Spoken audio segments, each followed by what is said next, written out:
ಈಗ ನಾವು ನೀರಿಂದು TDS ನ ಟೆಸ್ಟ್ ಮಾಡೋಣ. TDS ಅಂದ್ರೆ ಏನು? Total dissolved solids. Total dissolved solids. ಇದು ಕಾವೇರಿ ವಾಟರ್.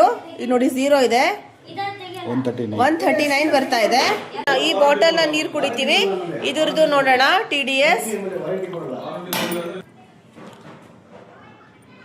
0 ಇತ್ತು, 34. ಇನ್ನು ಇದನ್ನ ವಾಟರ್ ಬಾಟಲ್ ಕ್ಯಾನ್ ತಗೊಂತೀವಿ, ಆ ನೀರು ಕುಡಿತೀವಿ, ಅದರದ್ದು TDS ನ ಚೆಕ್ ಮಾಡೋಣ. 0 ಇದೆ, 33 ಬಂತು ನೋಡಿ. ಇದು ವಾಟರ್ದು TDS ಎಷ್ಟಿರ್ಬೇಕು ಅಂತ ಹೇಳ್ತೀರಾ ನೀವು?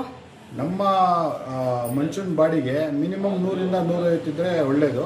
300ಕ್ಕಿಂತ ಜಾಸ್ತಿ ಇರಬಾರ್ದು, 50ಕ್ಕಿಂತ ಕಮ್ಮಿ ಇರಬಾರ್ದು. ಯಾಕಂದ್ರೆ ಮಿನರಲ್ಸೇ ಇರೋಲ್ಲ. 50ಕ್ಕಿಂತ ಕಮ್ಮಿ ಇದ್ದಾಗ ಏನಾಗುತ್ತೆ, ಬಾಡಿಯಲ್ಲಿ ಮಿನರಲ್ಸ್ ಬೇಕಾದಾಗ ಏನಾಗುತ್ತೆ, ಜಾಯಿಂಟ್ಸ್ ಅಲ್ಲಿ ಅದಕ್ಕೆ ಸುಸ್ತಾಗೋದು. ಅಲ್ಲಿಂದ ಮಿನರಲ್ಸ್ ತೆಗೆದ್ಬಿಡುತ್ತೆ ನೀರು. ನಮ್ಮ ಬಾಡಿಗೆ ಮಿನರಲ್ಸ್ ಬೇಕಲ್ಲ. ನೀರಲ್ಲಿ ಯಾವಾಗ 100-150 TDS ಇರುತ್ತೆ, ಮಿನರಲ್ಸ್ ನಮ್ಮ ಬಾಡಿಗೆ ಬೇಕಾಗುತ್ತೆ. 300ಕ್ಕಿಂತ ಜಾಸ್ತಿ ಬೇಡ, 50ಕ್ಕಿಂತ ಕಮ್ಮಿ ಇರಬೇಕು. ಗವರ್ಮೆಂಟ್ ಅವ್ರು ಮಾಡಿದಾರಲ್ಲ ₹5 ಕಾಯಿನ್, ಅದ್ರದ್ದು ನೋಡಿ ಚೆಕ್ ಮಾಡಿದೀರಾ? ಅದು ಎಲ್ಲ ಕಮ್ಮಿನೇ ಇದೆ. TDS 100ಕ್ಕಿಂತ ಜಾಸ್ತಿ ಇದ್ರೆ ಒಳ್ಳೇದು. ಅದು ಕಾವೇರಿ ವಾಟರ್ ಎಷ್ಟು ಬಂತು? 130, 140, 150 ಇರುತ್ತೆ. ಅದನ್ನ ಡೈರೆಕ್ಟ್ ಕುಡಿಬಹುದು. ಅದಕ್ಕಿಂತ ಇದು ನಾ ದುಡ್ಡು ಕೊಟ್ಟು ತಗೊಳೋದು ಇನ್ನೂ ಮಿನರಲ್ಸೇ ಇಲ್ಲ, ಏನೂ ಇಲ್ಲ.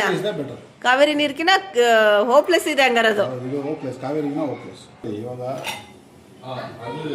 ಆನ್ ಮಾಡಿದ್ದೀನಿ, ನೀರೇನು ಹಾಕಿಲ್ಲ, 0 ಇದೆ. ನೀರು ಹಾಕ್ತೀನಿ. ಇದು ಕಾವೇರಿ ನೀರಿದು ನೋಡಿ 139, 140 ಬರುತ್ತೆ. ನೀವು ಡೈರೆಕ್ಟ್ ಕಾವೇರಿ ನೀರು ಕುಡಿದ್ರೆ ಏನೂ ಆಗಲ್ಲ.